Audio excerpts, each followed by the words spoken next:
Barcelona, una ciudad con una historia tan rica y vibrante. Pero, ya sabes, también tiene un lado oscuro, un lado lleno de misterios y leyendas que aún hoy nos fascinan. Uno de los casos más intrigantes y sí, aterradores es el de Enriqueta Martí, la llamada vampira de Barcelona. Uf, un personaje que ha impregnado el imaginario colectivo, ¿verdad? Una Ujú, sí. figura envuelta en sombras, susurros y un halo de misterio que, bueno, que aún hoy en día nos hace estremecer. Exacto, exacto. Y hoy vamos a intentar desentrañar este enigma. Nos vamos a sumergir en crónicas periodísticas de la época, investigaciones más recientes e incluso películas que han intentado dar forma a esta figura tan escurridiza. Un viaje fascinante, sin duda, pero también un camino lleno de trampas, porque ya sabes, la historia de Enriqueta Martí se ha ido distorsionando con el paso del tiempo. Hay que separar la realidad de la ficción, como si fuéramos detectives del oculto. Totalmente. Y para empezar, para intentar comprender la magnitud de este caso, creo que es importante que repasemos la versión oficial, la que se ha transmitido de generación en generación, casi como un cuento gótico contado en voz baja alrededor de una fuata. Sí, esa narrativa que ha convertido a Enriqueta Martí en una especie de leyenda urbana, en un monstruo que acecha en las sombras de la ciudad. Exacto. Y esa historia comienza en la oscuridad. Enriqueta nace en 1868 en una Barcelona que estaba experimentando una gran transformación, pero también una ciudad marcada por la pobreza y la desigualdad. Un escenario perfecto para que florezcan las historias de misterio, ¿no? Donde la realidad y la fantasía a veces se confunden. Y la vida de Enriqueta, parece sacada de una novela gótica.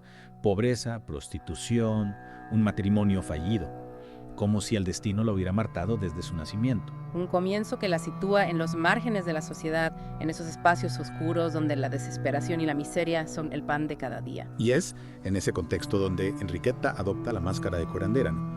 Una figura que se mueve entre la luz y la oscuridad, vendiendo remedios y ungüentos, susurrando promesas de curación a aquellos que estaban, desesperados. Claro, en una época en la que la medicina moderna aún no estaba al alcance de todos, mucha gente buscaba consuelo en las antiguas tradiciones, en remedios elaborados con ingredientes, Eh, digamos, poco convencionales. Ya. Y ahí es donde Enriqueta encuentra su nicho, ¿no? Y sí, se convierte en una especie de curandera, una No. figura que inspiraba tanto respeto como temor.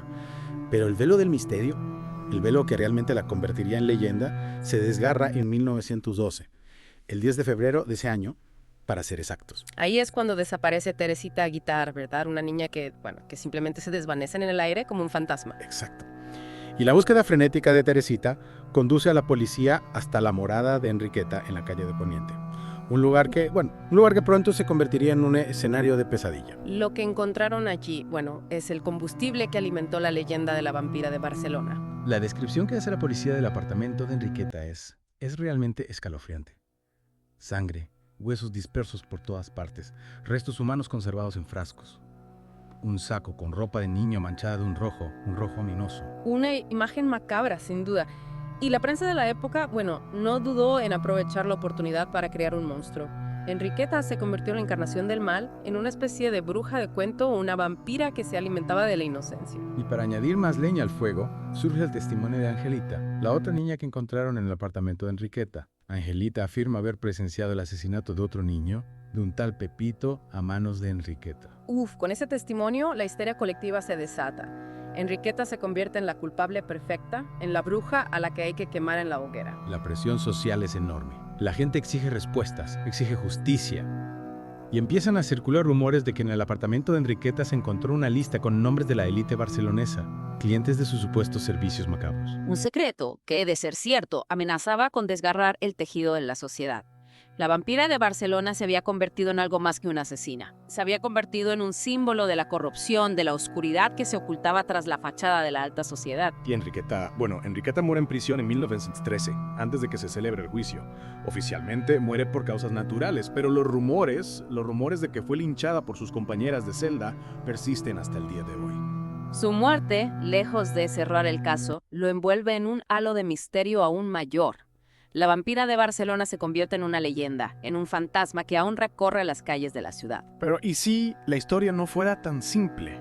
¿Y si hubiera algo más detrás de la máscara del monstruo? Ahí es donde empieza lo realmente interesante, ¿verdad? Ahí es donde la historia de Enriqueta Martí da un giro inesperado. Porque resulta que no todos están convencidos de la culpabilidad de Enriqueta. Hay investigadores, como Jordi Corominas y Elsa Plaza, que han revisado las pruebas, han analizado los documentos de la época y han llegado a conclusiones muy diferentes. Ah, interesante. ¿Y qué dicen estos nuevos investigadores que han descubierto que pone en duda la versión oficial? Pues para empezar, Corominas plantea una teoría que cambia completamente nuestra percepción de la escena del crimen.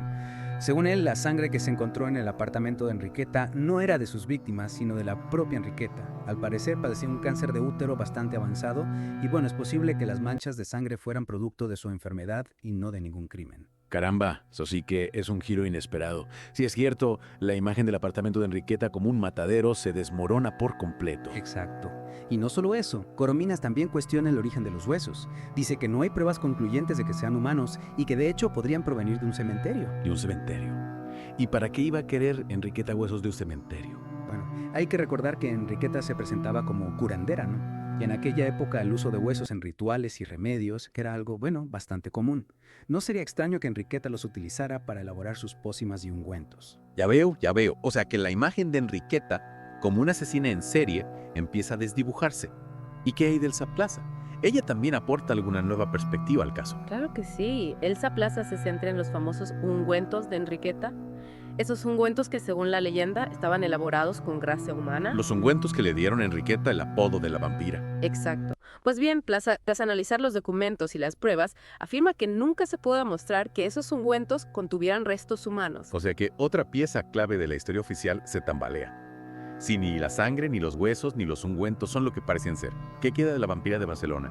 Bueno, queda una mujer que vivía al margen de la sociedad, que se dedicaba a la curandería y que por alguna razón se convirtió en el chivo expiatorio perfecto para una sociedad que necesitaba encontrar un culpable, un monstruo al que señalar con el dedo. Es decir, que Enriqueta pudo ser víctima de una especie de conspiración. No sé si de una conspiración en el sentido estricto de la palabra, pero sí de una serie de circunstancias que la llevaron a ser el centro de una historia macabra creada en gran parte por la prensa sensacionalista de la época.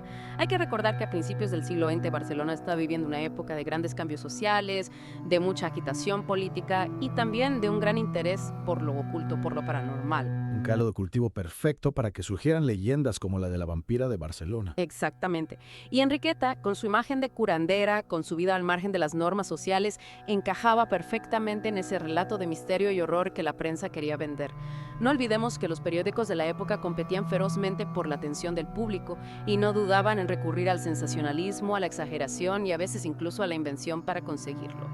Es fascinante y a la vez un poco aterrador pensar que la imagen de Enriqueta Martí como una asesina en serie pudo ser una invención, una construcción social creada para satisfacer la sed de morbo y de miedo de la sociedad. Y lo más triste es que esa imagen la ha perseguido incluso después de su muerte.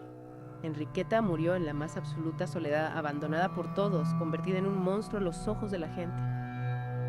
Pero si Enriqueta era inocente, o al menos no la culpable que todos creían, ¿quiénes eran los verdaderos responsables de los crímenes que se le atribuyeron? ¿Qué pasó con esa lista con nombres de la élite que supuestamente se encontró en su apartamento? Oh, la famosa lista. Otro de los grandes misterios del caso. La lista nunca apareció y las autoridades siempre negaron su existencia. Pero claro, esa negación solo sirvió para alimentar las especulaciones y los rumores. Es posible que la lista existiera y que se ocultara para proteger a personas influyentes. Es una posibilidad, sin duda. Una posibilidad que encajaría con la teoría de Corominas y Plaza de que Enriqueta fue utilizada como chivo expiatorio para ocultar otros crímenes, otros escándalos que la sociedad no estaba preparada para afrontar. Cuantas más piezas del puzzle descubrimos, más complejo se vuelve este caso. ¿Hay alguna otra pista, algún otro detalle que nos pueda ayudar a comprender lo que realmente sucedió? Hay un detalle que siempre me ha intrigado. El testimonio de Angelita, la niña que supuestamente presenció el asesinato de Pepito. ¿Qué pasa con el testimonio de Angelita? Pues que hay algunos investigadores que dudan de su veracidad. Dicen que el testimonio de una niña en esa situación, traumatizada, sola, rodeada de adultos que le hacen preguntas sobre cosas terribles, no puede considerarse fiable. Es decir, que Angelita pudo haber sido manipulada o incluso obligada a decir lo que la policía quería escuchar. Es una posibilidad de que no podemos descartar. De hecho, hay indicios de que Angelita cambió su versión de los hechos en varias ocasiones, lo que podría indicar que estaba siendo presionada o influenciada. Caramba, cada vez tengo más claro que el caso de Enriqueta Martí está lleno de sombras, de secretos y de verdades a medias. Y de preguntas sin respuesta. ¿Qué pasó realmente con Teresita Guitart? ¿Existió la lista con nombres de la élite? ¿Fue Enriqueta una asesina en serie o una víctima de las circunstancias? Preguntas que quizás nunca lleguemos a responder con total certeza. Pero eso es lo que hace que este caso sea tan fascinante, ¿no? La búsqueda de la verdad, la necesidad de comprender el pasado y de enfrentarnos a nuestros propios miedos. Y es que, en el fondo, la historia de Enriqueta Martí nos habla de algo que va más allá de un simple caso criminal. Nos habla de la capacidad humana para crear monstruos, para proyectar nuestros miedos en figuras oscuras y convertirlas en la encarnación de todo lo que nos aterra. Sí, es como si necesitáramos tener una imagen tangible del mal, un rostro al que culpar de nuestras desgracias. Exactamente. Y en el caso de Enriqueta, esa imagen se construyó a partir de rumores, de prejuicios, de una prensa sensacionalista que buscaba vender historias impactantes sin importar si eran ciertas o no. Y esa imagen, lamentablemente, ha perdurado en el tiempo. Aunque las investigaciones de Corominas, Plaza y otros autores han arrojado mucha luz sobre el caso, la leyenda de la vampira sigue ahí, alimentando nuestra fascinación por lo macabro y lo misterioso. Claro, porque al final lo que nos atrae de este tipo de historias es la posibilidad de asomarnos al abismo, de explorar el lado oscuro de la naturaleza humana. Y también de cuestionar nuestras propias certezas, ¿no? De preguntarnos si realmente conocemos a las personas que nos rodean, si somos capaces de distinguir la realidad de la ficción. Es un ejercicio muy interesante, sin duda. Y en el caso de Enriqueta Martí, ese ejercicio es especialmente complejo, porque las pruebas son ambiguas, los testimonios son contradictorios y la verdad parece estar escondida entre las sombras. Entonces, después de todo lo que hemos visto, después de analizar las diferentes versiones y las diferentes teorías, ¿cuál es tu conclusión? ¿Qué crees que pasó realmente con Enriqueta Martí? Pues mira, no te voy a engañar, yo no tengo una respuesta definitiva. Creo que hay suficientes elementos para dudar de la versión oficial, para pensar que Enriqueta pudo ser una víctima de las circunstancias, una mujer utilizada como chivo expiatorio para ocultar otros crímenes o para desviar la atención de otros escándalos. Pero también es cierto que hay aspectos del caso que siguen sin estar claros, que nos dejan con una sensación de inquietud, de que algo no encaja del todo. Quizás nunca sepamos con total certeza qué ocurrió realmente, pero eso no significa que debamos dejar de buscar respuestas, de seguir investigando y de intentar comprender este caso que sigue siendo, más de 100 años después, uno de los más fascinantes y misteriosos de la historia de Barcelona. Totalmente de acuerdo.